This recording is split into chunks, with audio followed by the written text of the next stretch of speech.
انا هعمل لكم طريقه النهارده، طريقه من طرق روز اقتصاديه وسهله وبسيطه جدا. هعمل اللانشون البيتي باحلى وافضل طريقه. معايا لون احمر بوريهولكم اهوت، وخمس بيضات، خمس مثلثات، من 3 ل4 معالق من النشا.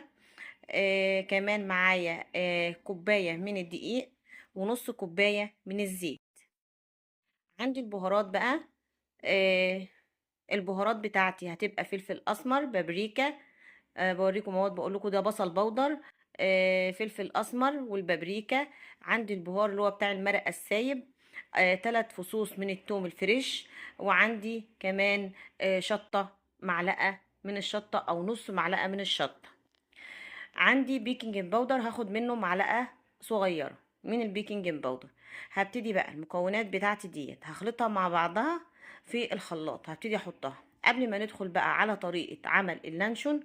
هنصلي على الرسول، لان احنا بدأنا الفيديو وما صلناش على الرسول. اللهم صلي وسلم وبارك عليك يا حبيبي يا شفيعي يا خير خلق الله. بعد ما صلينا على الرسول ندخل بقى على طريقة العمل او طريقة الوصف. انا بدأت ان انا احط كوباية الدقيق وثلاث معالق من النشا، يكونوا كبار. 3 معالق من النشا على معلقة الدقيق. كمان حطيت النص كوباية من الزيت، كله في الخلاط.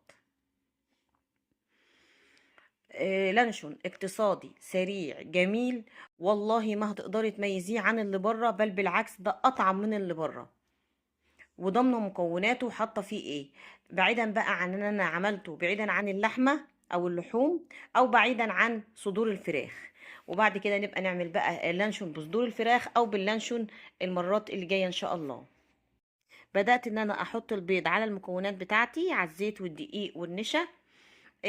5 بيضات. وبدأت ان انا احط 5 مثلثات. 5 مثلثات جبنة مثلثة، اي نوع جبنة مثلثة انت بتحبيه او بترتاحي له. بدأت ان انا انزل برضو بالبهار. حطيت ال3 فصوص توم باودر، حطيت البابريكا، حطيت برضو البصل باودر، معلقة برضو بصل باودر. عندي بقى بوريكم البهار ده، بقولكم ده مرقة، بس بتودي الاكل او الحاجة اللي بحط فيها المرقة في طعم تاني. عندي الفلفل الاسمر، لو مش موجود عندك مرقة سايلة. وعندي معلقة كركم. لو مش موجود عندي معلقة مش موجودة عندي اللي هي المرقة السايبة دي، بشتري 2 مرقة وبحطها. بس راعي كمية الملح اللي بحطها. حطيت كمان نص معلقة ملح، لان المرقة بيبقى فيها ملح بطبيعتها طبعا زي ما احنا عارفين كلنا.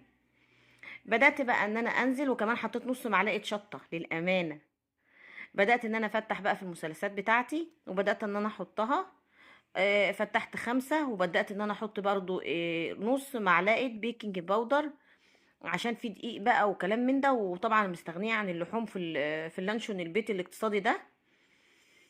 بدأت ان انا احط بقى المثلثات بتاعتي، وهظبط اللون الاحمر بتاعي لون طبيعي حلو، اللي هو اللون بتاع الطعام، بتجيبيه من عند اي سوبر ماركت لون طعام. بدأت ان انا اجيب كيس واقفله من ناحيه دي ومن ناحيه دي، واصب في الخليط بتاعي بعد ما ضربته كويس جدا في الخلاط. طبعا بيبقى مضروب جدا كويس جدا بالبهار بتاعه، بكل حاجه انا عملتها زي ما انتم شفتوها. ببتدي بقى في اكياس، وببتدي في ورق حراري الفه بقى، ياخد الشكل اللي هو مربوط عقده او رابطه الكيس من ناحيتي ورابطه الكيس من الناحيه التانية، بحيث ان هو ياخد الشكل الطبيعي بتاع اللانشو. وممكن تعمليه في كوباية في حمام مية على النار، اللي يريحك. لو كوباية عندك تستحمل الحرارة، ممكن تحطيه في كوبايات وتحطيه ياخد الشكل اللي انت حباه. ممكن تحطيه في ورق زبدة، وتروحي لفة برضو ورقة الزبدة وحكماه بورق حراري، له اكتر من لفة. بس اللفة اللي هي زي البونبوناية اللي انا عاملاها دي انا بحبها، ودايما بعتمدها في طريقتي. بحطها الاول في كيس، ودايما بربطه من الناحيه دي ومن الناحيه دي، وبعد كده بلفها في ورق حراري او ورق فويل، وبعد كده الفها زي البونبونيه بالظبط، عكس كده زي البونبونيه زي ما انتم شايفين كده. وبعد كده بعملها. جربوه وقولوا لي ايه رايكم فيه. وما تنسونيش بلايك وشير واشتراك، وقولوا لي ايه رايكم في كلمه حلوه في كومنت حلو زي قلوبكم الجميله يا احلى واجمل متابعين في حياتي. انا بلفها كمان لان حسيت ان اللفه هتفك مني، لفتها كمان في ورقه حراري كمان، للتأكيد انها ما تفكش بس في المية معايا. وبدات ان انا الف بقيه الاكياس بتاعتي. عايزاه بقى تخين، عايزاه رفيع، عايزاه، ده تبع الرغبه. طبعا هيقعد بقى حوالي من 3 ارباع ساعه لساعه، لان حجم اللي انا عاملاه متوسط. لو حجمه كبير شويه ممكن يقعد من ساعه لساعه ونص. اللي وصل لغايه هنا بقى يصلي بقى على الرسول. اللهم صل وسلم وبارك عليك يا حبيبي يا شفيعي يا خير خلق الله. بعد كده هلفه برضو واحطه في الكيس واربطه من الناحيه دي واربطه من الناحيه دي زي البونبونايه بالظبط، وهبتدي الفه بقى في ورق فويل او ورق حراري. تعالي دوق، قولي للمتابعين اللانشون كان طعمه ايه يا كوكو. كوكو ودو قالت لي ما عدتيش تشتريه من بره خالص، قالت لي يا مامي ما عدتيش تشتريه من بره نهائيا. اعملوا لايك اشتراك وفعلوا زر الجرس. عاملين ايه؟ كويسين. اللانشون كان طعمه يامي يامي يامي يامي يامي يامي. انت قلت لماما ما عدتيش. آه انا قلت لماما اوعي تشتري من بره تاني، اعمل خيري هنا في البيت بس.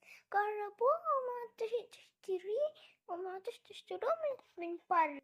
دو بتقول لكم لو جربتوه ما عدتوش هتشتروه، هتبطلوا تشتروه بقى من بره. بدأت بقى في حلة من المية المغلية، وبدأت ان انا انزل البونبونيات بتاعتي ديت بقى اللي انا عملتها دي في المية المغلية. قعد معايا من لحد 3 ارباع ساعة كده سوي. طبعا بوريكم اللفة عاملة ازاي والصابع عامل ازاي. والله العظيم كان جميل، كان ولا اروع. اللون كان تحفة. انت بتتحكمي في اللون، بتقللي لونه وبتكتري لونه باللون اللي معاكي. الله الله ما شاء الله لا قوه الا بالله. شايفين الصوابع عامله ازاي؟ انا كنت عاملاها حجم متوسط بحيث انها ما تغيبش معايا على النار. طبعا ده سخن ولسه ما بردش كمان، متماسك جميل، طعمه خطير. لو عندك بقى البذور اللي هي بتاعت الفلفل الاسمر بتحطيها، عندك زيتون ممكن بتقطعي وبتحطي فيه زي ما انت حابه، تحطي اللي انت عايزاه، او زيتون او فلفل اسمر. انا عملته كده بس، ولا زيتون ولا فلفل اسمر ولا اي حاجه. بوريكم الطراوه بتاعته، التماسك بتاعه، الهشان بتاعه، الجمال بتاعه، الطعم بتاعه بقى. والله كان بيودي في مكان تاني. كان اطعم والذ من اللي بجيبه من بره مليون مره، وضمن مكوناته عاديه جدا. مكوناته ولا عملناه اقتصادي جدا، ولا عملناه بلحمه، ولا عملناه بصدور فراخ. وان شاء الله باذن الله في اي فيديو قادم